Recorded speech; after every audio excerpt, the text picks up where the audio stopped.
Well, good afternoon, everybody. Well, good morning, everyone. My name is William Harding. I'm with the Little Bit Foundation. I'm the Senior Manager of College and Career Programs. I'm also in here. We have Ms. Jada Scales Cole of the Little Bit Foundation and College and Career Coordinator. We want to thank you all for joining us this morning for our virtual transferable skills seminar with the Scholarship Foundation. And so, please, once again, like we said before, please sign in the sign-in sheet that's dropped in the chat room to make sure we get everyone accounted for, and also we have an attendance prize for a few folks here today. So I will not belabor the fact. I do want to thank our sponsor, Citi, who actually sponsors all our virtual transferable skills seminars and a component of our project graduation piece that we utilize. We want to thank and we appreciate all the attendees here today, all the schools and the individuals that are represented here today, because like I said, it wouldn't be possible without you. So without further ado, I'm going to hop right into it. I'm going to introduce our presenters for the day. And so we have Ricky and Grace. They are student advisors at the Scholarship Foundation of St. Louis. It's a nonprofit organization that helps students to and through college. The Scholarship Foundation offers scholarships and an interest-free student loan to help fund education after high school. And advisors are available to help students and families navigate the college process. Ricky and Grace are here to support you as you pursue your educational goals. Whether you're going to 2-year, 4-year, or just getting a certification, they're available to assist you as you help figure out your next steps. So without further ado, I'm going to introduce Ricky and Grace. So Ricky and Grace, feel free to mute yourself, put your camera on. Let's get it rocking. Awesome. Thanks, William. Good morning, everybody. My name is Grace. I am one of the advisors in the Scholarship Foundation. My colleague Ricky is also here with me today. And we're going to be talking to you all a little bit about scholarships, kind of 101, the basics, where to find them, how to apply for them, and the best way to search for them. Awesome. So let's start just talking kind of about the basics, all about scholarships. So there are a few different places that offer scholarships and places that you can find them. So there are national scholarship programs. There are local scholarship programs, institutional scholarships, which are going to come directly from the college or university that you're going to. There are charitable organizations such as the Scholarship Foundation, and then there are corporations that offer scholarships. So a really big one, for example, is Coca-Cola Scholarship Foundation. But essentially, there's lots of different places that you can find dollars to help you pay to go to school. So a little bit about some features of scholarships. There are really kind of two different categories of scholarships. So there's going to be need-based scholarships and merit-based scholarships. Need-based scholarships are going to be based on your family's financial need. So the way that this is determined a lot of times is looking at your FAFSA and the EFC, which is the expected family contribution, which comes after you file the FAFSA. So there needs to be some kind of financial component to those need-based scholarships. On the other hand, merit-based scholarships are usually based on something that you have achieved or done. So for example, there may be scholarships that are looking for a certain GPA or good grades. If you are perhaps someone who's artistic, they may look at portfolio. If you're athletic, they may give you a scholarship based on your athletic skills. So those merit-based are usually more something that you've achieved or something that you've done. Perfect. So all scholarships are going to be gift aid, meaning that this is money that you get up front, you use to pay for school, and it does not need to be paid back down the line. So a lot of times we refer to scholarships as kind of free money, but it helps you pay for school, and it doesn't have any kind of obligation to repay it after graduation, unlike a loan. And then oftentimes scholarships require a separate application. So the colleges or schools you're planning to attend may automatically consider you for some scholarships, but national scholarship programs, local opportunities, charitable organization scholarships often require that you submit a specific application for a scholarship. And a lot of times these scholarships require that you have completed your FAFSA. So we can talk a little bit about alternates if you are not eligible to file a FAFSA. But if you are eligible to file a FAFSA, we would encourage you to do that as soon as possible when the FAFSA becomes available, because a lot of times you need that information on a scholarship application.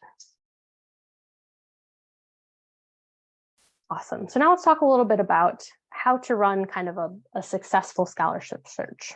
Oh, that's an alliteration. That one's hard to say. So the first thing you're going to want to do is start with your college you're attending or the colleges that you're considering. The reason we recommend doing this is because a lot of times the actual school that you're going to is going to be able to offer you the largest scholarship. So again, a lot of times when you apply and are accepted to a school, you're going to be automatically considered for scholarships, but it never hurts to reach out to your admissions counselor or the financial aid office and just double check and see if there are any other scholarships that you can potentially apply to from your school. Next, we recommend starting your research with local opportunities. And the reason we recommend this is because just it's kind of a numbers game. If you think about if you're applying to scholarships that are only available, for example, to students from St. Louis, there are going to be a lot less applicants for those than a scholarship that's open to any student in the United States. And so your likelihood of being awarded a scholarship that's only available to local students is much higher than your likelihood of receiving a scholarship that's open to anyone in the nation. So those researching local opportunities and searching nationally last kind of go together. Of course, we would never say don't apply to national scholarships. That certainly is something that we still want to apply to any scholarships that you're interested in. But we also know that scholarship searches and application takes time and energy. And so if you're really trying to figure out how to best prioritize your time and energy, starting locally first is always a good idea. We recommend reading the eligibility criteria really carefully for scholarships. So scholarships can be based on really any kind of criteria you can think of. There may be scholarships that are for students who are going into a specific major, who want to study a certain career field. There can be scholarships based on what high school you went to. There are even scholarships that are based on like if you're left-handed or if you're really tall. So there's so many different options out there that you want to make sure that when you are applying to scholarships, you fit all of those criteria they're looking for. So always just double check, read those qualifications really carefully, because again, you want to be prioritizing your time and energy into applications that you know that you're eligible for and will be considered for. And then finally, keeping track of deadlines. So many scholarships are going to have kind of different deadlines and different priority dates that you need to meet. So this is a really great time to be looking for scholarships. A lot of kind of scholarship cycles run as they're accepting applications in kind of late winter, early spring, and then awards are given over the summer. So this is a really great time to be looking for scholarships, but just make sure you're keeping an eye on those due dates. If you are someone who uses a notebook or a paper planner, jotting things down there, if you keep a list in your phone, your calendar, whatever you use to keep yourself organized, I recommend putting in scholarship due dates right in there so you don't forget about any upcoming dates you need to keep in mind. Okay, some other considerations when you're looking at specific scholarships. So the first recommendation that we're going to give is that all scholarships should be no cost. So it just doesn't make sense that you would pay someone to give you money to go to school, right? Because if you're looking for money, you need that money to help you pay for school. And really, there's kind of two reasons that we recommend this. One, there's lots and lots of free help out there. So you really don't need to be paying someone to help you find scholarships. There are tons of free resources available.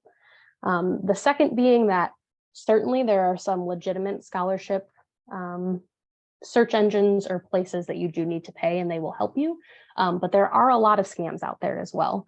So if you are giving someone money, you just really want to be sure that they have your best interest in mind and they are in fact going to help you. And a lot of times it can be hard to determine that with a scholarship searches if they're asking you to give them money. Another thing to be on the lookout when you're considering scholarships is if it is a one-time scholarship versus a renewable scholarship. So a one-time scholarship is just like it sounds. It's a one-time kind of sum of money that you get. And those can be great. Every dollar is right. But a renewable scholarship is going to be something that you may be eligible to receive every year you're in school, as long as you keep meeting whatever those criteria of the scholarship are. So in the long run, the renewable scholarships can be really helpful because you know that you have that money coming in every year versus the one-time scholarships. For example, if you get a $1,000 scholarship for this school year, you know that you're going to maybe have to apply for another scholarship next year to cover that $1,000. So again, one-time scholarships certainly have their place and can be very helpful, but just something to keep in mind when you are considering your options. Next is a scholarship portable. So this means if you transfer schools, which is pretty common, a lot of students end up transferring at some point during their college career. Does that scholarship come with you? So for example, scholarships that are coming directly from a college are not going to follow you if you move on to a different school. So just keeping in mind whether or not scholarships are going to follow you if you transfer, if there's any types of qualifications that you have to be meeting. For example, if a scholarship is only for a public school and you plan to transfer to a private school, how are you going to kind of replace those dollars? Again, just something important to know about your scholarships and the money that you're using to pay for school. And then finally, a scholarship's impact on your institutional aid. So this is something that you likely won't be able to know just from looking at a scholarship application. And really you need to talk to your school about this.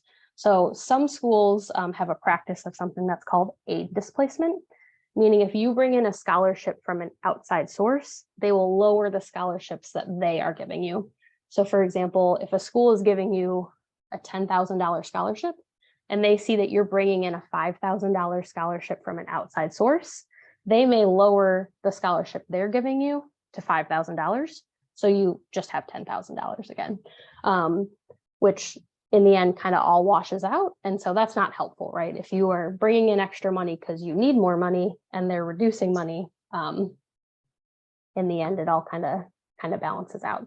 So that is a really important conversation to have, again, with your admissions counselor, your financial aid office at the school you're attending or the schools you're considering. Just saying, hey, if I bring in outside scholarships, how does that impact the aid that you are offering me? So you can kind of plan ahead and know what the impact on your institutional aid will be.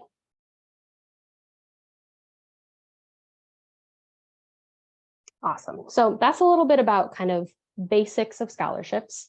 Now let's pivot and talk a little bit about where to find scholarships. So I would say if you take one thing away from this presentation, let it be Scholarship Central.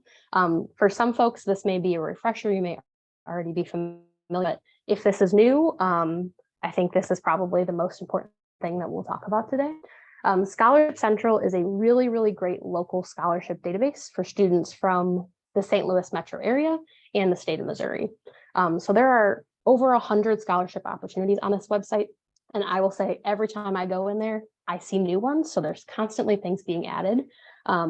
The Scholarship Foundation has all of our scholarship applications on this website, but there are lots of other local organizations that keep their scholarship applications on here as well. And so as a local student, I would make this your very first stop if you are looking for scholarships. So when you log into Scholarship Central and go to set up your account, the first thing you're going to do is complete a general application, which is kind of like setting up your profile on the website.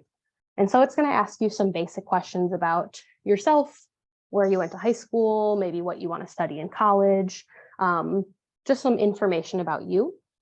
And once you've completed that general application, it's going to take all of those answers you give and kind of create a recommended opportunity list for you that's going to say, here are some scholarships that we think that you are eligible for based on those answers you gave us. So it's always worthwhile to double check and make sure you are eligible. But this gives you a really great list and a really great starting point if you're looking for scholarships that you are eligible for, to start with that recommended opportunities list. So again, highly, highly recommend Scholarship Central. If you have not gotten in there yet, now is a great time to do that.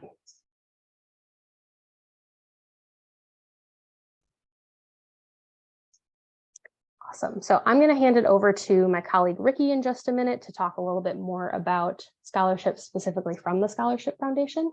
But first, I just want to talk about kind of our general eligibility criteria before he tells you a little bit more about these specific scholarship opportunities.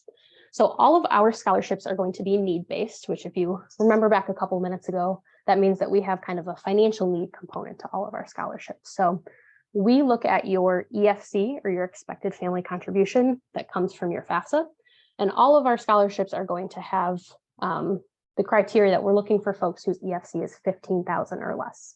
Now, if you are not eligible to file a FAFSA, please reach out to us because we do have some alternate ways that we can kind of determine your financial need. So don't let that stop you from reaching out to us, but we do have kind of that, we look for that financial need. The next thing we look for is a minimum of a 2.0 GPA. We ask that students are attending an accredited nonprofit institution, which really is the vast majority of colleges and universities out there. But if you have any questions about the school that you perhaps are attending or looking into, please reach out and we can let you know if it fits those criteria.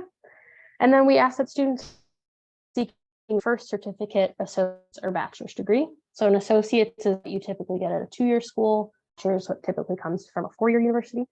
I will say if you perhaps started a community college and then transfer to a 4-year college, you still are eligible to apply for our scholarships. We just say if you've already earned an associate's and you're going back for a second associate's, or you already have a bachelor's and you're going back for a second bachelor's, you are not eligible for our scholarships. So that's a little bit generally. Now I'm going to pass it over to Ricky to talk about some of our opportunities. Thank you, Grace. And no pun intended, as we go into Ava's Grace Scholarship. I appreciate that overview, and I appreciate William and Jada for the opportunity. This is great. So as we dive into some of the individual opportunities, we're going to start with Ava's Grace. And these are all on My Scholarship Central. As Grace mentioned, I will double down that My Scholarship Central is the biggest takeaway from this presentation.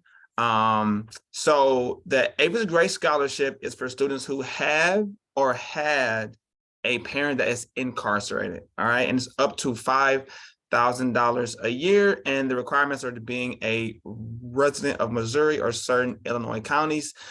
You can refer to us if you have a question about which individual Illinois counties are eligible. We can give you a full list of those counties.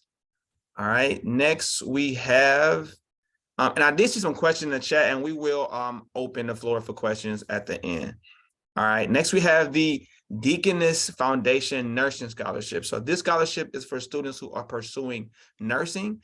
It's up to $10,000 a year, and these scholarships are renewable, which means they renew every year as long as you maintain the requirements, up to 10 semesters. So that's 5 years, a little above the, I guess, the standard of 4-year to graduate. So we give you an extra year to, you know, not rush your degree, because ultimately there's no super rush to get out of college. You want to learn all you can know, and because once you're done, you're working. So I advise you to use that education, and the requirements are to live in a county where Deaconess Foundation focuses efforts in St. Louis City and St. Louis County. All right. Next, we have the BJC Scholarship Fund. So this is $12,000 a year, up to 10 semesters or 5 years. Be a resident of St. Louis City or a county and other select counties in Missouri, Illinois. If you need specifics and it's outside the city or the county, be sure to reach out to us. I have to be a graduating high school senior.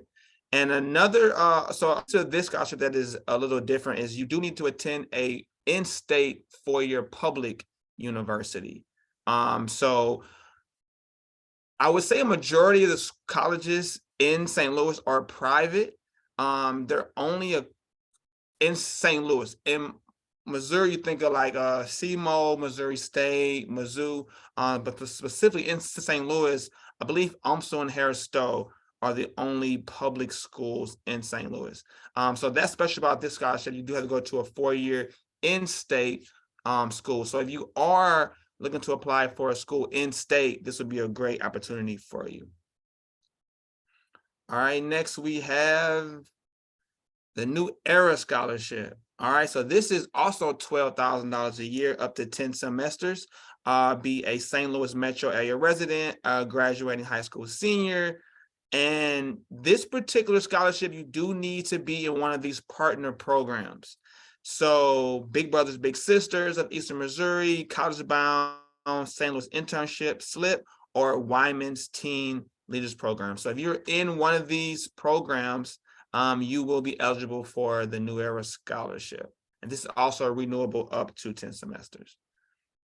All right, next we have Edward Jones Scholarship. So this is our newest scholarship. It too is $12,000 a year up to 10 semesters. Be a high school senior, be from San Jose metro area. And this also has a requirement of being in one of these partner programs. So Big Brothers and Big Sisters, Boys Hope, Girls Hope, College Bound, LifeWise, or attend Cardinal Ritter High School. All right. So the difference between this and Edward BJC, though, yeah, you have to go to a partner program, but this opportunity is you can use it in any school in the country. So it does not have to be an in-state school. This opportunity is eligible. You can use it to any school in the country, as long as it's accredited and non-for-profit. All right. And last, I believe we have our interest-free loan program. All right. So I say this for last because we definitely advise and push scholarships and grants, because that is free money, which meaning you don't have to pay it back. All right. But in the instance you do need a little extra cash, okay, we do have an interest-free loan program. A main agenda of ours is for you to go to school debt-free. So we want you to graduate with as little debt as possible, but sometimes you do need money to pursue school. And in that instance, we do not recommend taking out federal loan because those accrue interest. All right. So this interest-free program, yeah, it is from the foundation, so I'm a tad biased, but if you ask any college-going person, human being, adult, if they had the opportunity to have an interest-free loan, I promise you they'll be like, this would have changed my life. Just because you can have a loan and you don't pay interest, meaning if you borrow $5,000, you don't have to pay back $5,000, and the payments don't start till a year after you graduate. And we have a special program and whole department that we will work with you on those payments, so it's not a huge burden on you when you graduate. Okay, so a couple of requirements are be a St. Louis County or city resident, and there's multiple counties in here that are also eligible outside of St. Louis that are eligible for this opportunity. It's a maximum up to $11,000 with a lifetime maximum of $55,000. So just for example, say you are short of $14,000 and you get the BJC scholarship, so that's $12,000. Now you have $2,000 left to pay for school, right? So opposed to you taking out a federal loan or going into your mom's pockets and stressing them out for extra $2,000, this would be a good opportunity to partner the interest-free loan with a scholarship so you can go to school debt-free. Like I said, this is the last resort because we want to promote scholarships and grants first, but in the opportunity you do need it, it is here for you. Okay.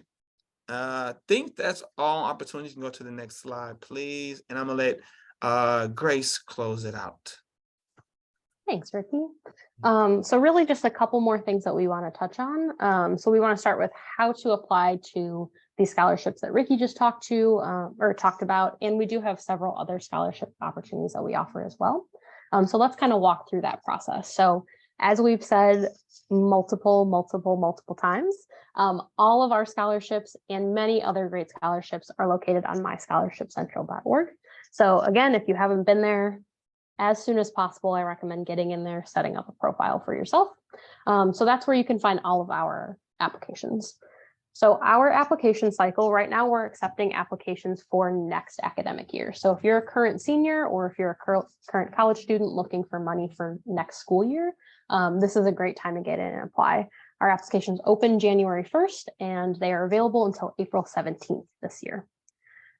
So what are we looking for in our applications? So there are a few kind of free response questions, a few places that will ask you some information about. But the big kind of documents or things that we're looking for in our application are going to be a transcript. So if you're in high school, a transcript from your school. If you're currently in college, we do need an official transcript versus the unofficial transcript. That shows your grades up until fall 2022. So final grades up until last semester.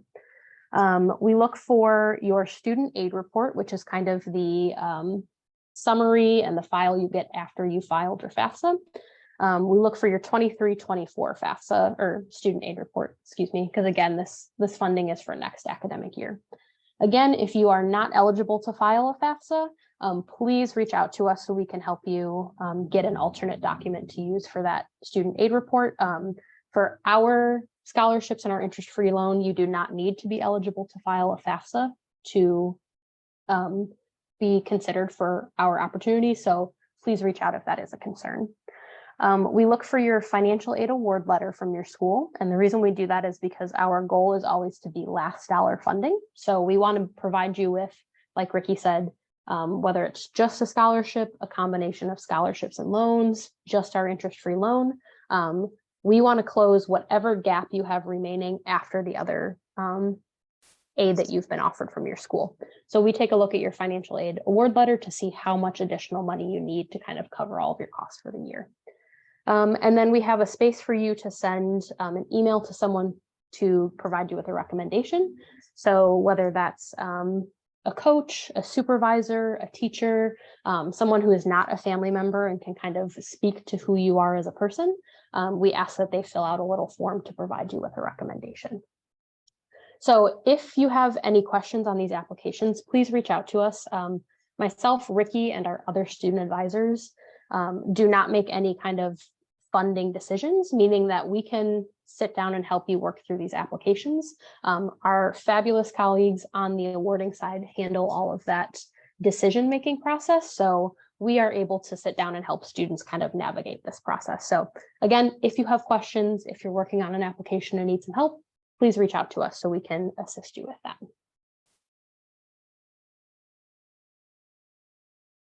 Awesome. So the last couple things I want to do is just introduce the rest of our advising team. So myself and Ricky are joined by Teresa and Dominisha, our other two colleagues. Again, as advisors, we're here really to help you with whatever you need.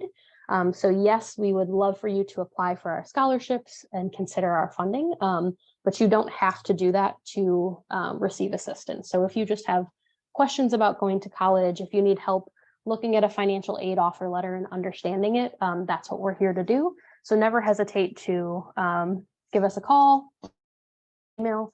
We're happy to set up appointments or help in whatever way you need. And then I think the last thing we have, again, is just the rest of our contact info. So please feel free to reach out with anything you need. I think we have a few minutes for questions here at the end of the presentation, but if you would feel more comfortable reaching out directly to ask us a question, you can find us here or go to our website, sfstl.org, and contact us that way. So thank you again, William and Jada, for having us today. Please, if there's any questions, feel free to, William, I don't know if you prefer dropping them in the chat, if you want folks to unmute themselves, what's better? Any questions we have, feel free to drop in the chat. Okay. That'll probably be the easiest way, just in case we get an influx of a large amount of questions. I know John Paul had a question a little earlier. Hopefully he still remembers it. So if you have anything, please drop in the chat. Also, teachers who logged in with their full class size, please let us know the amount of students in your classes so we can track the amount of students participating today. I just want to make sure we have that accounted for. It's really exciting. Appreciate everybody for coming, by the way. So let's check out the chat room. We got anything in here? Make sure we all sign in too. And I will say too, we have this presentation that William and Jada, you guys are welcome to send out to folks. All of those scholarships we talked about are linked directly in the slides. So if you want to go just click on the link, it will take you directly to that application. Thank you. Thank you so much, Grace. We'll also post this video on our social media page, just so students can see it. Follow us on the Little Bit Foundation on Facebook, Instagram, and also on LinkedIn. So this also will be available on there. Teachers, if you need this specifically for your classroom, please feel free to email myself or Jada. I'm pretty sure you all got email from Jada. So she did an amazing job actually coordinating a lot of the efforts in this. So just want to say great job, Jada. Thank you so much, Ricky and Grace. We got some questions coming in. Here we go. It says, what would the panel recommend to students if they find that they have a financial gap between aid and cost of attendance? So what would you all recommend? Yeah, that is a great question. I would say for a lot of students, that's where outside scholarships start to come in. So when you get your financial aid offer letter, that includes all of your state and federal aid, as well as the aid the school is offering you, you should be able to see, okay, what is left that I might need to pay out of pocket. That is where outside scholarships can really come in and help, or things like the interest-free student loan if you need to borrow some more. I will say too, it never hurts to go back to the college and say, hey, is there any additional aid you can offer me? You know, as the student, you are the consumer, you always have the right to go back and ask questions and see if the school may have additional aid that they can offer you. I would just also add, I do like to apply to multiple colleges. You can compare contrast pay packages, Hey, and Rick, in turn, you can also you were fading out a little bit. Can you start over one time? Okay, sorry. I was saying this is another opportunity I believe to I recommend to apply for multiple schools. Just because you can then compare and contrast financial aid packages, and then in turn even go to the school A and say, hey, look, school B gave me $10,000 scholarship. Can you meet that or beat that? So I think that's definitely an opportunity to, apply to multiple schools to see if another school that you are interested in could indeed give you more money. Thank you. We got a few more rolling in. It says from Malene, hi, Ms. Carlson. I've been in Big Brothers Big Sisters since I was 7. I think, and I was interested in applying for the New Era Scholarship. I found the link for the criteria, but is it too early for me to apply? Apply now. I'm currently a junior. Yes, I think this and the next question kind of go together. So if you are a current junior, you'll want to wait until next year to start sending in, at least for the Scholarship Foundation, your applications. So if you are a current junior, you will want to wait until January 2024 to start submitting applications, for our sake at least. But that is a good question, and I would advise you to stay in Boys and Girls Club so you can get the opportunity. Also, if you are a junior or sophomore, perhaps it's opportunities to get connected with these organizations. So then senior year, you kind of like preparing yourself to open yourself up to other scholarships that you might not had known about before. So I think if you see some of these orgs, like try to contact them and see about getting in their programs, because that could ultimately make you eligible for some of these scholarships in the future. Thank you, Grace and Ricky. We had the same question again from Maisha Quincy for juniors that will they begin the application process for the Scholarship Foundation January 24 or now? You answered that question already. I had a separate question someone sent me. Are there scholarships available? I know you mentioned for all types of criteria. For students who have both parents that are deceased, are there scholarships available for that? Are they somewhere in the link? Is there a certain place they can look for that? The Scholarship Foundation doesn't have any. Yeah, that's a great question. So the Scholarship Foundation, we don't have any scholarships specifically for that criteria.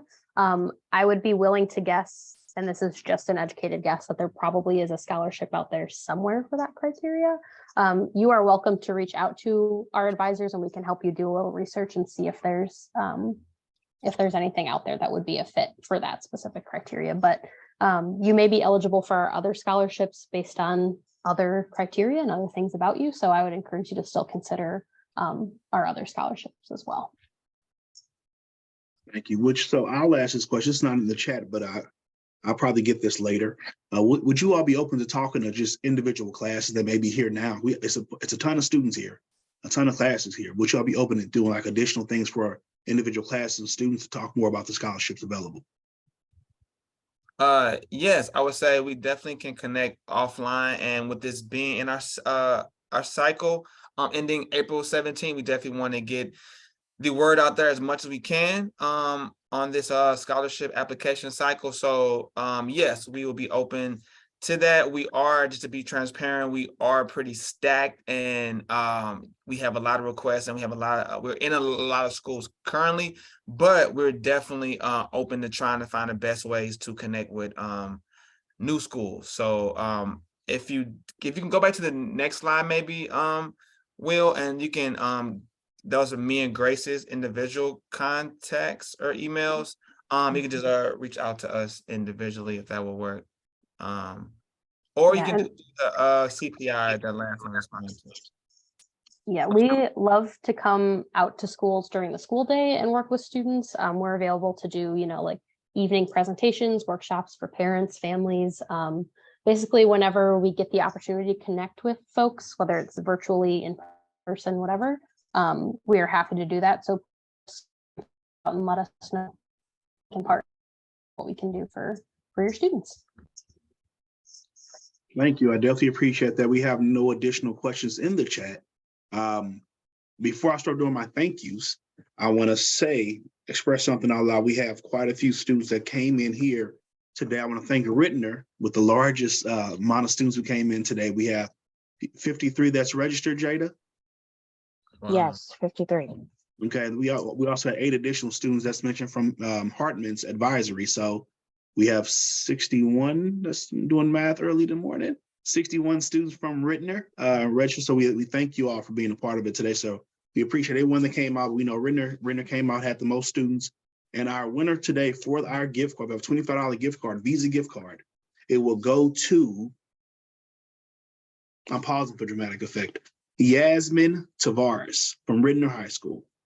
So thank you, Yasmin, for registering. Thank you, everyone, for registering. Please continue to sign in. This will be available. If you need a copy of this for your class, please email myself or Jada. We want to thank the Scholarship Foundation, Ricky and Grace, for coming out and talking today. Thank all the students for participating. That is all we have. Our next workshop will be on March 9th.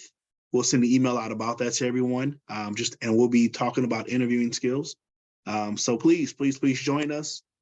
Thank you all for coming on today. Little Bit Foundation, sponsored by Citi. You'll have an amazing day. Thank you. Thank you, Will. Thank you all. Have a great weekend, everybody. Enjoy the beautiful weather. Thank you. Peace.